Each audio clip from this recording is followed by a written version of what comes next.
అధ్యక్షుడికి నమస్కారం. సభాధ్యక్షులు మహబాద్ భవన అధ్యక్షులు అంజన్న గారికి, పక్క శాసనసభ్యులు డోర్నకల్ శాసనసభ్యులు తమ్ముడు మిత్రులు డాక్టర్ రామచంద్ర నాయక్ గారు,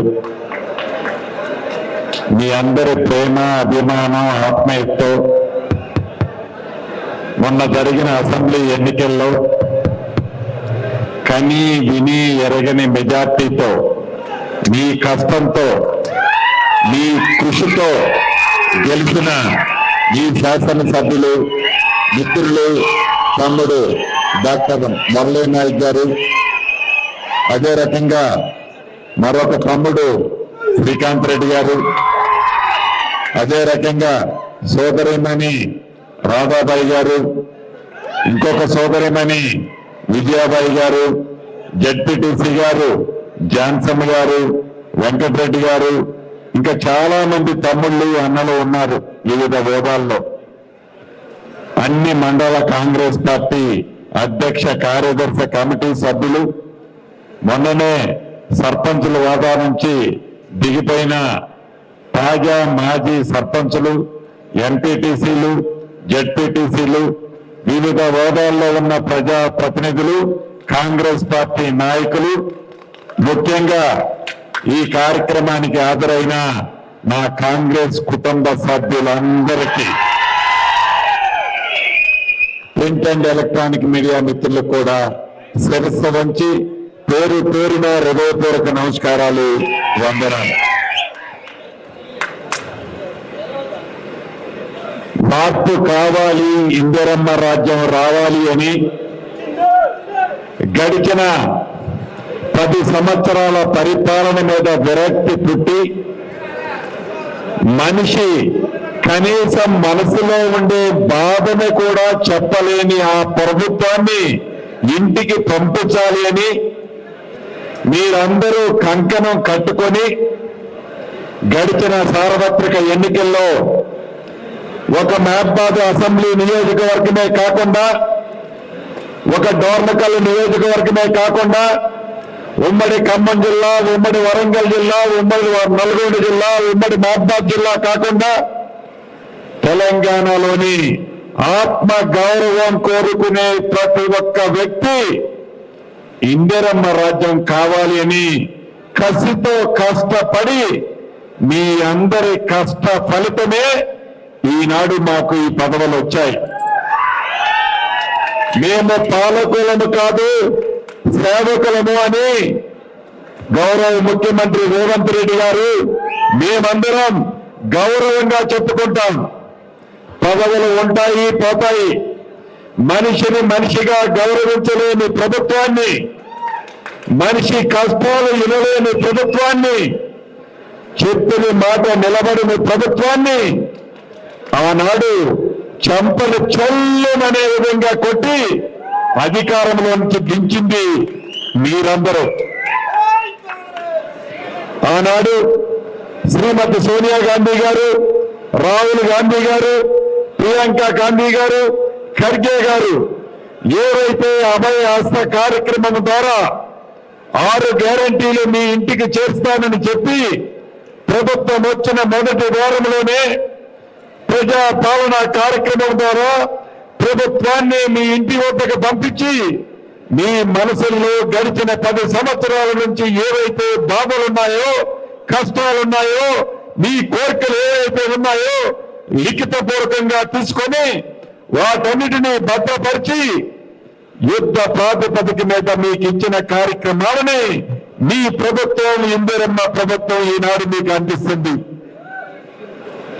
ప్రభుత్వం ఏర్పడిన 48 గంటల్లోనే 6 గ్యారంటీల్లోని 2 గ్యారంటీల్ని మీ ఇంటికి చేర్చిన ప్రభుత్వం, మీరు ఎన్నుకున్న ప్రభుత్వం ఇందిరమ్మ ప్రభుత్వం. నా ఆడబిడ్డలు ఇందాక మిత్రులు చెప్పినట్లు ఇప్పటి వరకు ఆర్టీసీ బస్సులో రూపాయి చెల్లించకుండా 29 కోట్ల మంది ఆడబిడ్డలు ఈనాటి వరకు ప్రయాణం చేశారు. అంతేకాదు పేదవాడికి జబ్బు చేస్తే మంచి వైద్యం చేయించుకోలేక ఇబ్బంది పడుతున్న ఈ తరుణంలో రాజీవ్ ఆరోగ్యశ్రీ కార్యక్రమం ద్వారా మీ ప్రభుత్వం ఇందిరమ్మ ప్రభుత్వం 10 లక్షల రూపాయలు పేదవాడి వైద్యం కోసం ఈనాడు ఇస్తుంది. అంతేకాదు 70 రోజులు నిండక ముందే ఏదైతే నా ఆడబిడ్డకి 500 రూపాయలకే గ్యాస్ ఇస్తామని చెప్పి ఇచ్చిన ప్రభుత్వం మీ ప్రభుత్వం ఇందిరమ్మ ప్రభుత్వం. అంతేకాదు పేదవాడికి 200 యూనిట్లు కరెంటు ఉచితంగా ఇస్తామని చెప్పి ఇచ్చిన ప్రభుత్వం మీ ప్రభుత్వం. చిట్ట చివరికి కేబినెట్ లో హౌసింగ్ మంత్రిగా ఉన్న నేను ఆ భద్రాచలం రాముల వారి సన్నిధిలో 2 రోజుల క్రితం మీ గుండెల్లో ఉండే ఇందిరమ్మ ఇళ్ల కార్యక్రమాన్ని ప్రారంభించుకున్నాం. ఉమ్మడి ఆంధ్రప్రదేశ్ లో దివంగత నేత రాజశేఖర రెడ్డి గారు ముఖ్యమంత్రిగా ఉన్నప్పుడు ఒక్క తెలంగాణ రాష్ట్రంలోనే సుమారు 17 లక్షల ఇల్లు ఇందిరమ్మ ఇల్లు కట్టించిన ప్రభుత్వం ఇందిరమ్మ ప్రభుత్వం. అటువంటి ఇందిరమ్మ ప్రభుత్వాన్ని ఈనాడు మీరు మళ్ళీ తీసుకొచ్చుకున్నారు. అదే పద్ధతిలో రాబోయే 5 సంవత్సరాలలో ఏ ఊళ్ళో కూడా పేదవాడు ఇల్లు కావాలి అని అడగకుండా ఉండే విధంగా ఈ ప్రభుత్వం మొదటి సంవత్సరం కింద 4,50,000 ఇల్లు మీ అందరికీ 5 లక్షల చొప్పున ఇళ్ల స్థలము ఉన్న వారికి మొదటి విడతగా ఈనాడు ఇస్తుంది. వచ్చే సంవత్సరం ఇళ్ల స్థలము లేని వారికి ఇళ్ల స్థలముతో పాటుగా 5 లక్షల రూపాయలు ఇచ్చే కార్యక్రమాన్ని కూడా చేపట్టబోతుంది.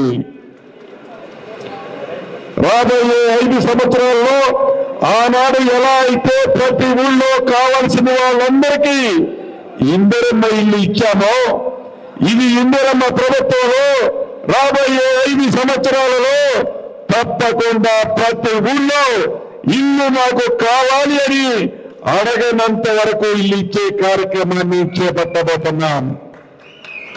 అంతేకాదు నా తమ్ముళ్ళకి ఇందిరమ్మ రాజ్యం వస్తే మొదటి సంవత్సరంలో 2 లక్షల ఉద్యోగాలు ఇస్తామని చెప్పాం.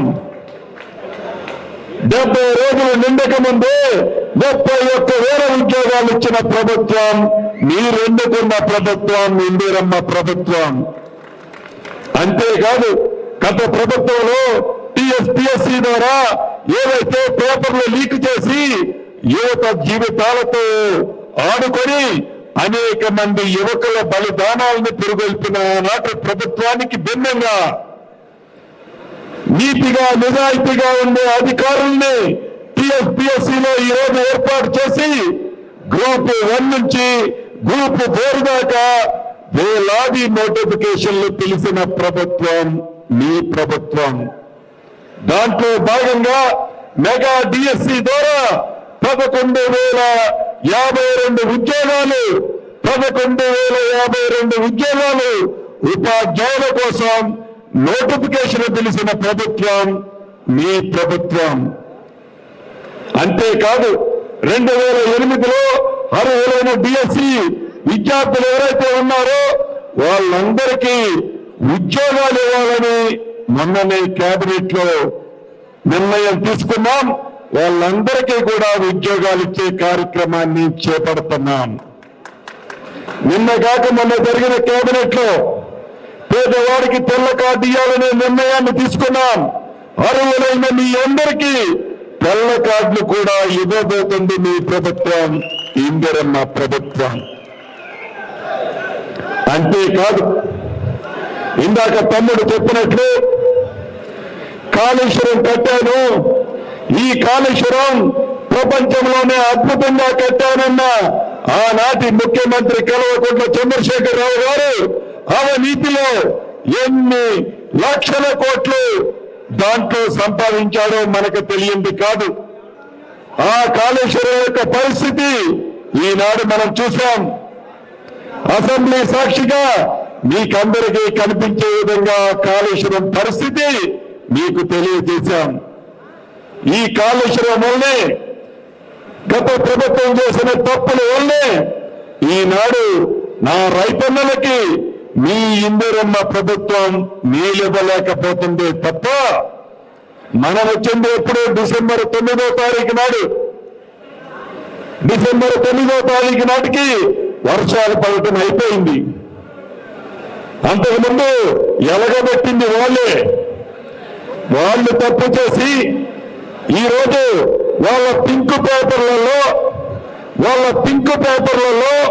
వాళ్ళ తప్పులతో ఆ అరాచకమంతా కాంగ్రెస్ చేసిందని పేజీల్లో వేసుకుంటున్నారు.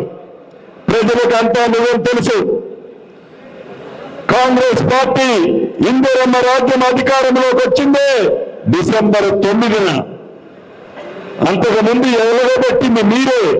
మీరు చేసిన పాపాలే ఈనాడు ఈ రైతన్నలకు శాపాలుగా మారాయి తప్ప కాంగ్రెస్ పార్టీ వల్ల కాదు అనేది ఒక్కసారి మీరు ఆత్మ పరిశీలన చేసుకోవాలి. నిన్న మధ్యాహ్నం నుంచి డ్రామా చూశాం.